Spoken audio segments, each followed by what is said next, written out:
Okay, welcome to Carl's Computing Corner, where I'm going to be reviewing on today's corner Mendax Microsystems, a 1U pizza-sized server.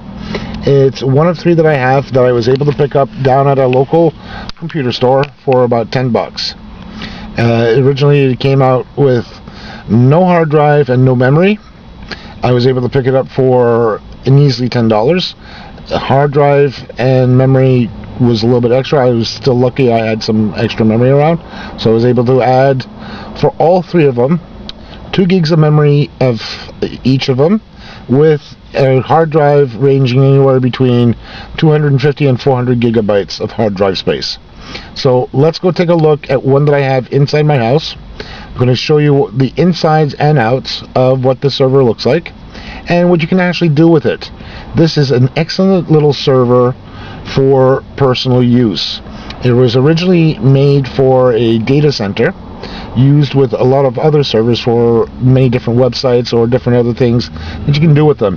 What I'm going to be doing with these ones here is to make it something that's worthwhile for the home, that you can actually use, something like for management for your cars, like oil changes, tune-ups and all that, and see the rate of investment for them, or to use it more along the personal lines of inventory systems or something to that nature, that you can do it web-based with it, or to something more appropriately to make a content management system or something very similar to that with these type of systems. They're running with a Celeron 2.8 gigahertz processors in them, which are very cheap these days, and they're running on 32 bits. So this is something that I would really like people to take a look at, and maybe if you have the time and a chance to actually pick one of these up yourself, or at least get something very similar, to actually learn how to manage a server at home. They're very inexpensive, like I did, as I was able to pick up 3 of them very dirt cheap. And it's like anything else when using computers. It's a good learning process, and it gives you a chance to actually learn how to maintain a server at home. So let's take a look. I'm going to show you the insides and outs, what to look for in a used server, even for something like this for home use. And like I said, it's something that could be valuable even for you for a learning experience getting into IT. So let's go home, let's go take a look and see what's actually there.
Okay, ladies and gents, here we are.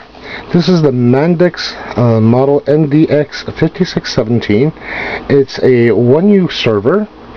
It's basically used in data centers, helping out in doing one of many possible roles.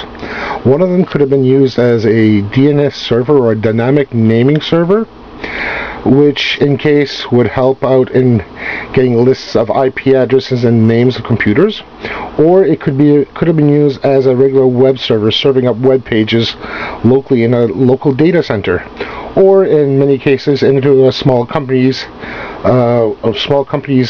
intranet. Something like this was used very popularly due for the fact that it is a small form factor or a small pizza size box for its size. So this is not a regular standard full-length server itself. It's a pizza-sized box, or short server as they usually call it. And on this one here, as you can see in the front, it's kept to a very minimal ideal on this because of its size. You basically have a hard drive light, a power light, a reset button, and a soft power on, power off switch in the front side. Let's go take a look in the back quickly there, and I'll show you the connections that it has available to it, and then we'll take a look on the inside, okay? Okay, going from left to right, right here where I have my hand there is the 250 watt power supply that comes by default with it, with a firm power on or power off on the back.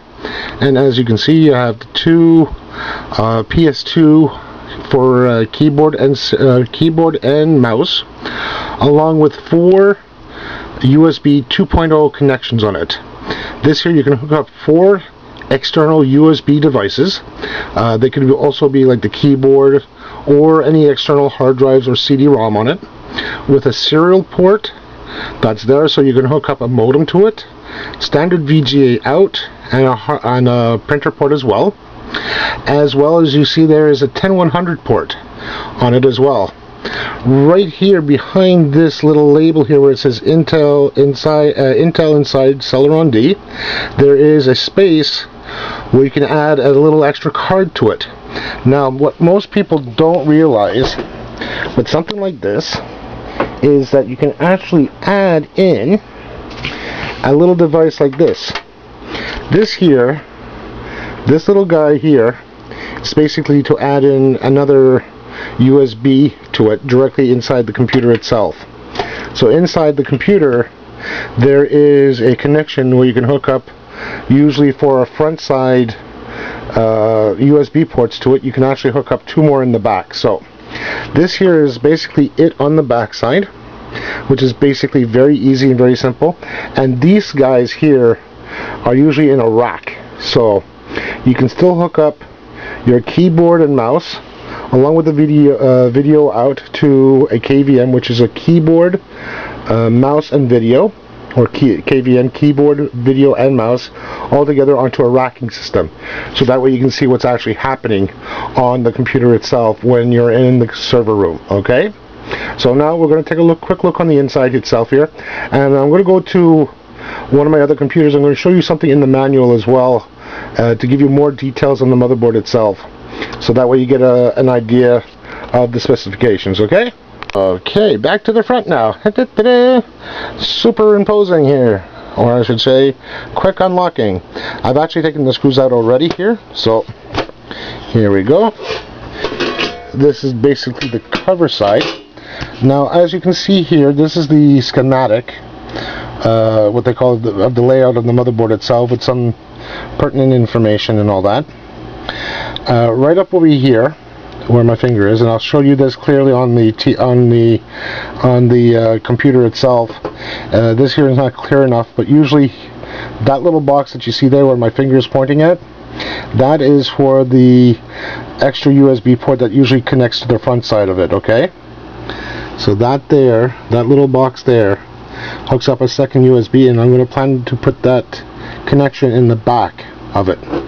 So going inside the computer now, here we go. Very small, not that very high. Here we got some built-in fans to pull in the air from underneath. I've already put in 2 1 GB sticks of memory, so that's 2 GB in total of DDR1. I think it's 333 that's running on this, and I put in a Western Digital 160 GB drive.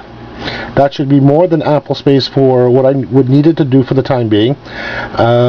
This here is using the old IDE drives, so for something like this that's using the old IDE, you can go up to a maximum of 500 GB on it, and you can do whatever you want. Most operating systems that can be used on something like this is either Windows 2000 and Linux, since it's an Intel motherboard on here, which is a very popular brand for servers and all that, and it's something that most servers these days do have.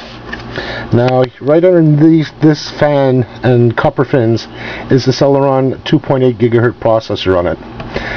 It's a Celeron D. running at 2.8, and it's a good little form factor because this is meant for small economical small economical web pages, because this is a 32-bit computer. So doing computational factors where you don't need as much power is something very useful for some cases. And right there in the back, here's the little area that you can put that extra USB port, and I don't have that with me right now. Should have kept that close by, but silly me, I didn't. And there's the 250 watt power supply. This is something that turns on almost automatically here. So let's go. I'm going to close this here up, and we're going to take a look at the main computer there where I do my editing, and I'll give you some extra information on it as well as more specifications on this particular motherboard. One other thing before I go onto that, the motherboard that's being used here, it's an older Intel. It's a D845GVSR. That's the model of the motherboard itself. When I did the lookup for this here is actually a workstation motherboard from Intel itself, which is a good thing, because workstations and servers basically use the same specifications for high intensive purposes for continuous use 24 hours a day, 7 days a week, and it's something that a typical PC motherboard and processor wouldn't be able to handle. Yes, because for the fact is that these things are usually powered on 24 hours a day, 7 days a week. So this is something is a must. So let's go over to the computer and I'll give you... Okay folks, thanks for waiting for me to get back onto my desktop here.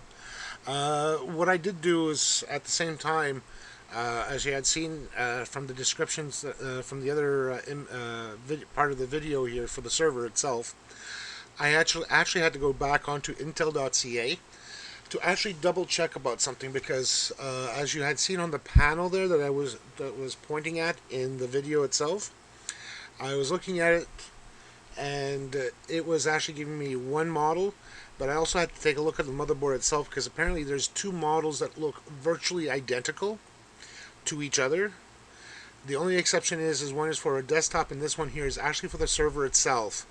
And from what I can tell between the two, they're both virtually the same. The only difference between the two is that they both have the option to have the actual sound port connected to do it. Now, when I had opened that chassis there for the 1U server from Mendax, the sound ports were not available on it. So I'm quite sure when they had made a specific run for this company that they said, okay, don't bother with the sound ports, leave them off. So that's probably what they more likely did to it here. So in other words, the three that I had purchased, and I purchased them really dirt cheap because they came out without any memory on board or any hard drive. So what happens is that I got them for 10 bucks a piece, so I got basically three of them of the same type. Two in gray, one in beige. But what I'm planning to do with the cases afterwards is to actually probably sand them down and repaint them a different color altogether. So I'll probably take the insides out temporarily and then just repaint it a nice finish on it, so that way it looks fantastic from both outside and in. But just to give you a look here, I'm going to just show you the benefits of what we have here from this particular motherboard. You can use either a Pentium 4 processor or a Celeron D processor, which I'm actually using right now on all three of them. This one here that I have shown you specifically today in this video is the one that's running with 2.8 gigahertz. 2.8 gigahertz processor on it with 1 gigabyte of SDRAM, DDR1. These are no longer being made because since they're being slowly phased out, even where I'm going to pick up memory, hard drives, other systems, other servers as well, they're slowly being discontinued because people are buying the latest and greatest machines. So for this purpose, for the sole purpose of these three units that I have in my possession, this is more than enough for what I need them to do, because they're going to be here at my place of residence doing what I needed to do. So they'll be perfectly fine. And since I'm also running, like I said, 2 gigs of RAM, single-sided single-side or double density DIMMs. The ones that I'm using are double-sided double density, so there's 2 gigs of RAM per system, so I have each of them already filled up with that. The only difference that I have hard drive wise is the hard drive space, because the one that I had shown you in the earlier part of this video had the 160 gig drive. The other ones, what I may do is I may put in a 400 or a 500 gig hard drive in those ones, just for the simple fact because I still have them running around. Most of the newer servers, eventually when these ones do die out and I can't get the regular IDE drives, I'll definitely be using with SATA drives, more or less in the range of 2 terabyte size. So, and with this particular motherboard, it's using the 845 GV chipset along with this as well. Motherboard controller, Extreme. It comes with the Extreme graphics controller, so I'm not too concerned about the graphics itself, but it comes in handy, especially when you're using Windows or a version of Linux, which is highly usable on these things, and especially on the server side when you need stability on it. Linux is usually what I would go for, or even a version of Sun Solaris or a Unix version. Uh, Sun Solaris is still being made because I know it's been bought out by Oracle, and they do have a version of Sun Solaris that you can still pick up for free through distrowatch.com, and you can download it for free. It's an ISO that you basically download that, and then you just basically burn the ISO in, and then you have your version of Sun Solaris. I've used it myself, and it's a rock solid stable. And I swear to God, I swear on my old technical support leaders here, they do the job very well. And what else can we add? Besides up to 6 USB ports, like I've shown you on in the video itself, there's 4 in the back, and there's a header that's in the other one there in the same unit, which I'll show you right here. Is this guy here, which is E, which is basically for the front panel port. And with that little adapter that I had shown you earlier in the video itself, that can be easily brought to the back side, and you can add another two in the back over there, so that'll bring you 6 ports in the back side, since there's no space up in the front. And there's no hard drive in the no CD-ROM in the front, because these particular units, the what I call pizza size units, the short servers, they are meant for a more enclosed space, like half the size of a regular 1U server. Not only that, it also conserves on the power, so you're not spending so much powers like you have in the larger units. Here, a 250 watt power supply does more than enough for a small size server, and it works extremely well. Now, for putting what you want to do with the server is another story, and something completely different. That there, I can let your imagination go in regards to it, because everybody wants to have a server in a specific way or a specific format. Myself, I'll probably use it for either learning DNS, learning how to create web services, like my own web pages. So I'll probably use either IIS under the Windows 2003 or Windows 2000, depending on what I feel in the mood for. Or I'll more likely go with a version of Linux, like CentOS, or another version that is strictly server side, that I can actually put Apache on and then get the services done that way. Now, usually for web servers, for home use, because this is what I'm going to be using, these 3 servers is at home. It's a great learning tool, so I can get to test out the latest and greatest, well, not the latest and greatest, but at least a decent web server at home.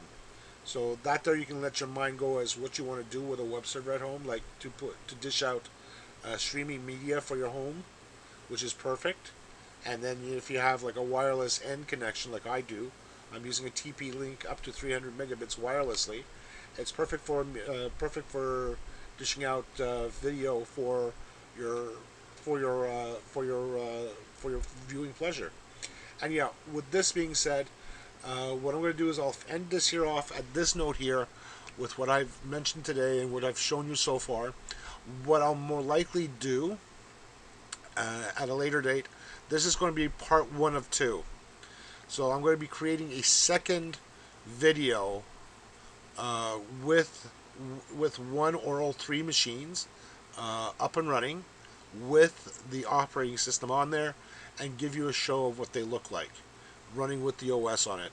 Now, right now, I just want to give you the bare bones of what the system looked like, and let you have a feel of what the specifications are for these machines, for the three that I have here. And I didn't pay that much for them. At the time when I got all three, I paid $10 a piece, so $30 for three small servers without memory or hard drive space. It's a nice little deal there. Hard drives are still cheap to get, especially when you get them through wholesalers like I do, and they're definitely cheap because sometimes you can get even cheaper if you go higher up. Anyhow, with that being said, I'm going to let you guys go here on this part. This was a good little thing there to give me a chance to do some overview here. I wish you guys have a great day, and tell me what you think about it. Please rate and subscribe to my section here. It'll be really appreciated, and please put some comments in the comments there. It'll be great, okay? And let me know what you think about them. Thanks, and have a great